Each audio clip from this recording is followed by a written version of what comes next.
us? Is that... Yeah, we're doing it live now. Right. This is Mike Kitchen. Yes, I am. And Blair Kitchen. Hello. And they are the Kitchen Bros. Oh. This is David interviewing for S.P.AC.E. and Behind the Panels. Guys, tell us what's going on and what you're up to these days.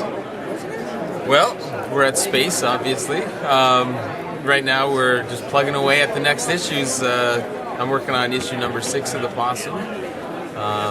Hopefully have that done this summer. That's the goal.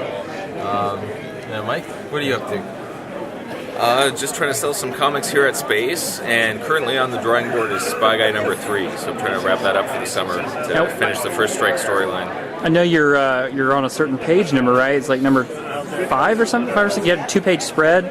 Oh yeah, that was the page 2-3 spread. Readers of Cerebus will recognize the influence on that one. It's pretty phenomenal, so we can't wait to see it in print. How did the Indie Comics magazine go for you guys? You know what? The Indie Comics magazine, the one we were in, was actually, I think, the first comic we actually made money off of. So that actually went pretty good. I know, it's a good feeling. We got a check back. So, yeah. I thought it was a good experience. I mean, I like the idea of 8 indie creators being part of one comic book. Everyone pitches in for the printing cost, and everyone gets a reward if there is one at the end. And I just like the way it turned out. It was a good experience. The one complaint that my children had, because the story that I did was a crossover with my children, Annika, Raina, and Erickson. So they didn't like the fact that there was a horror comic right before it. Yeah, you can't control that, can you? And that's part of the problem when you get published through somebody else. But that's why you can't beat self-publishing. Well, I wanted to do full bleeds on mine. Oh, did you? And it was like a last-minute deal where it was like, oh no, you got to crop this, man. Oh, you couldn't do it. Right. And I was like, oh. But so you got the. Now I'm filling for time. Tell us about your value pack right here. This is pretty awesome.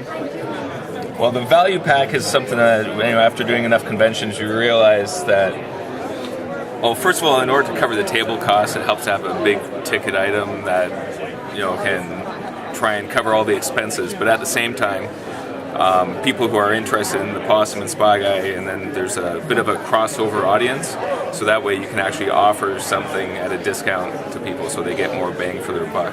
So what we do is always put together whatever the current issues or the current collections of all of our comics together into these little value packs. So, normally that's probably one of the most popular things that we sell.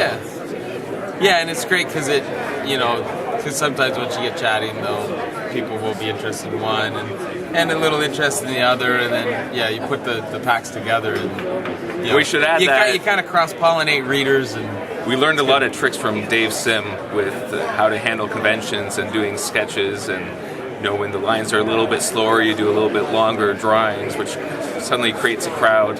Then everybody around you is like, wow, you guys were busy all weekend. Can I get a free Possum and Mike Spy Guy sketch? Of course. Yeah. Oh, wow. I didn't buy anything. We trade. Oh, okay, that'll work. We use the barter system with other creators. We like to trade, so. We have an exception for you there, Mr. Branstad. That's right. Yeah, there you go. Cool. Yes, buy like one that today. pack. Yes, it's one of my. It's great. I want it on a tin or something, Yeah. Our T-shirt, it'd be a good T-shirt. Well, guys, thanks for talking with me and S.P.AC.E. and we appreciate everything y'all do for the indie comics world. So, hey, thanks. Thanks a lot, S.P.AC.E. land.